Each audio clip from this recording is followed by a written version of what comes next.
Stephen Hawking couldn't move. He couldn't speak without a machine, and yet from that wheelchair he saw further into the future than anyone alive. In his final years, while the world celebrated his genius, Hawking was terrified. Not of black holes, not of the vastness of space. He was terrified of us, of what humanity was about to do to itself. Before he died, he left warnings, not gentle suggestions, warnings about artificial intelligence, about climate change, about our own self-destruction. Listen carefully or perish. Most people ignored him. They called him pessimistic, alarmist. But Hawking had spent his entire life being right when everyone else was wrong. So the question isn't whether his warnings were real.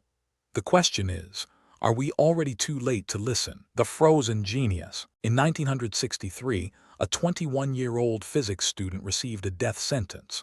The doctors told Stephen Hawking he had 2 years to live. Motor neuron disease was slowly freezing his body, trapping one of history's greatest minds inside a prison of flesh and bone. But Hawking didn't die. He refused. For the next 55 years, he explored the universe from a wheelchair, unable to move, unable to write. Eventually, unable to speak without a computerized voice. However difficult life may seem, there is always something you can do and succeed at. What most people don't understand is that this limitation became his superpower. While other physicists scribbled equations on blackboards, Hawking was forced to think in pure imagery. He visualized the universe. He saw what others could only calculate. And in his final decade, he turned that extraordinary vision toward humanity's future. What he saw terrified him. But before we can understand his warnings, we need to understand the mind that created them. Mind over matter. Most people know Hawking discovered something about black holes. Few understand what he actually proved. In 1974, Hawking demonstrated that black holes aren't completely black. They emit radiation. They slowly evaporate. They die. This sounds like a minor technical detail. It wasn't. Revolutionary. Hawking had unified 2 branches of physics that had never been combined before: quantum mechanics and general relativity. Einstein himself had failed at this task. Hawking did it from a wheelchair, working the equations entirely in his head. He could hold mathematical structures in his mind that would take others' pages to write down. His colleagues at Cambridge were stunned. Here was a man who couldn't hold a pencil, solving problems that had defeated the greatest minds of the century. But fame brought something unexpected. People started listening to Hawking, not just about physics, about everything. And Hawking had been watching humanity very, very carefully. What he saw made him speak out with increasing urgency. The AI apocalypse. In 2014, Stephen Hawking did something unprecedented. He signed an open letter warning about artificial intelligence. Not science fiction warnings. Real, immediate concerns. The development of full artificial intelligence could spell the end of the human race. People laughed. Tech billionaires dismissed him as someone who didn't understand computers. But Hawking understood something they didn't. He understood exponential growth. He had watched technology evolve from room-sized computers to smartphones in a single lifetime. AI learns faster than humans. His warning wasn't about robots becoming evil. It was simpler and more terrifying. An AI designed to maximize paper-clip production, if truly intelligent, might decide that humans are in the way. Not out of malice, out of efficiency. We wouldn't be destroyed by hatred. We'd be optimized out of existence. Hawking spent his final years meeting with tech leaders, politicians, scientists, begging them to build safeguards before it was too late. Most nodded politely and continued exactly what they were doing. But AI wasn't Hawking's only concern. Burning planet. Hawking had seen the numbers. By 2017, he was no longer speaking in decades. He was speaking in centuries. We are close to the tipping point, where global warming becomes irreversible. But it was what he said next that shocked people. Hawking compared climate change to the evolution of Venus. 4 billion years ago, Venus might have had oceans, life, potential. Then a runaway greenhouse effect turned it into a hellscape. Surface temperature, 450 degrees Celsius. atmospheric pressure that would crush a submarine. Hawking didn't just believe Earth could become uninhabitable. He believed we were actively pushing it toward that fate. Every year of inaction, every ignored warning, every politician who chose short-term profit over long-term survival. Venus was once like Earth. He gave humanity about 100 years. After that, we either leave this planet or we die on it. As he said with characteristic directness, we have given our planet the disastrous gift of climate change. And yet, climate wasn't even his greatest fear. Nuclear midnight. Stephen Hawking was born in 1942. He grew up in the shadow of Hiroshima. He watched the Cuban Missile Crisis bring humanity to the brink of annihilation. He saw the Cold War pile weapon upon weapon until we had enough nuclear bombs to destroy civilization dozens of times over. Overkill. Most people assumed the danger had passed with the Soviet Union. Hawking knew better. The bombs didn't disappear. They multiplied. 9 countries now have nuclear weapons. Some are led by unstable regimes. Others by democracies that could elect unstable leaders. One miscalculation, one hacked system, one moment of madness. That's all it would take. The human race faces dangers that make the threat of nuclear war seem almost trivial. Hawking understood something fundamental about our species.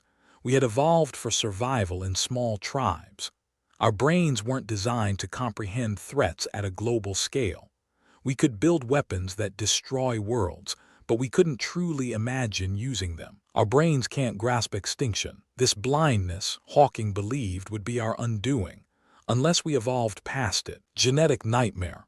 In his final book, Hawking made a prediction that even his supporters found disturbing. He warned about genetic engineering, not about preventing diseases, about enhancement. Once superhumans appear, they will inevitably dominate ordinary humans. Think about what CRISPR technology already allows.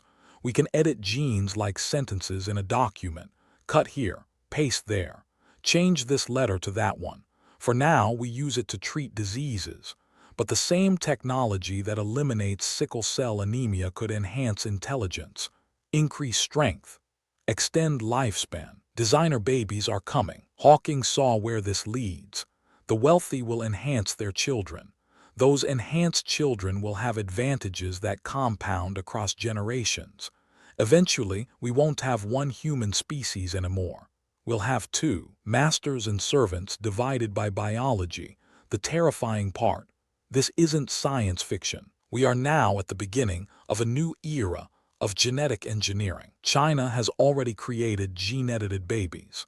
The future Hawking feared is already beginning, and it ties directly into his most controversial solution. Escape from Earth. Stephen Hawking's most famous warning was also his most misunderstood.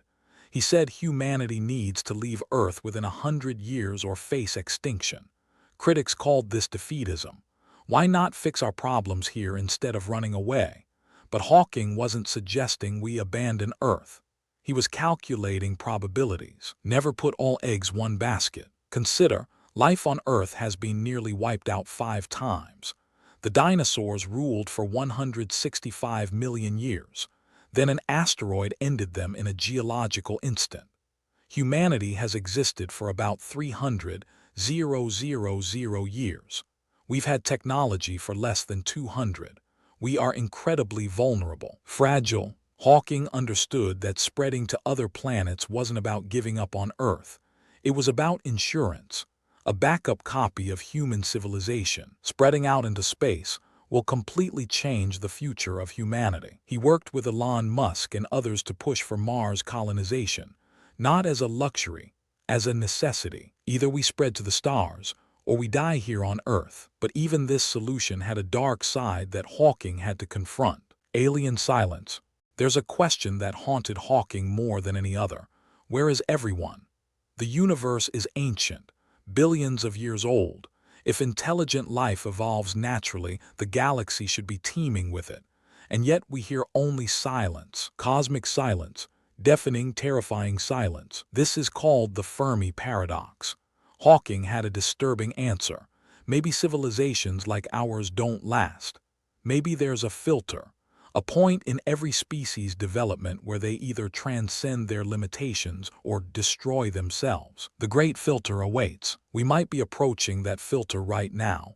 Nuclear weapons, climate change, artificial intelligence, genetic engineering. Any of these could be humanity's final test. Hawking warned against actively searching for alien life. If aliens visit us, the outcome would be much as when Columbus landed in America. We might not want to attract attention, not until we know why the universe is so quiet. His warnings were adding up to something larger, a pattern that few wanted to see. The real enemy. In his final years, Hawking kept returning to one theme. It wasn't technology that worried him most. It wasn't asteroids or aliens. It was us. Human nature itself. We have the technology to destroy ourselves, but not the wisdom to ensure we won't. Hawking studied the universe for over 50 years. He understood randomness and chaos, but human behavior troubled him in a way physics never did. We know climate change is real. We do nothing. We know nuclear weapons could end everything. We build more. We see inequality destroying societies. We let it grow. Knowledge without wisdom equals destruction. This was Hawking's deepest warning. Every extinction-level threat we face is self-inflicted. We are our own greatest danger. We can be an ignorant, unthinking lot. When we have reached similar crises in the past, there has usually been somewhere else to colonize. We have run out of space. Nowhere left. There's no new continent to discover. No escape valve for our mistakes. We either grow up as a species or we don't survive. But Hawking didn't leave us without hope. Hope remains. Stephen Hawking could have died a pessimist. He had every reason to. His body betrayed him at 21. He watched humanity ignore warning after warning. He saw the future more clearly than almost anyone, and what he saw was terrifying. But in his final message, Hawking chose hope. Remember to look up at the stars and not down at your feet. He believed humanity could overcome its limitations. We had before. We abolished slavery. We created democracies. We learned to cooperate across borders. We went to the moon. The same capacity for destruction that terrified him was also a capacity for creation. Choose wisely, humanity. His final lecture, delivered posthumously, ended with a simple statement. The future of humanity depends on what we do now. Not on technology, not on luck, on choices, our choices, your choices. Hawking didn't warn us because he thought we were doomed. He warned us because he believed we could still change. The question is, will we? Stephen Hawking spent 55 years trapped in a body that couldn't move, and yet he traveled further than any explorer in history. He journeyed to the edge of black holes, to the beginning of time itself, to the end of the universe. Vision beyond limitation. But his most important journey was into humanity's future. What he saw there frightened him enough to spend his final years begging us to listen. Artificial intelligence without ethics, climate change without action, nuclear weapons without wisdom, genetic engineering without equality. These aren't distant threats. They're happening now. We are at the most dangerous moment in the development of humanity. Hawking's warning wasn't about doom. It was about choice. Every threat we face was created by human decisions, which means every threat can be addressed by human decisions. Better decisions, wiser decisions. The genius who couldn't move taught us that limitations don't define us. Our choices do. The future isn't written yet. It's whatever we make it. Stephen Hawking is gone now.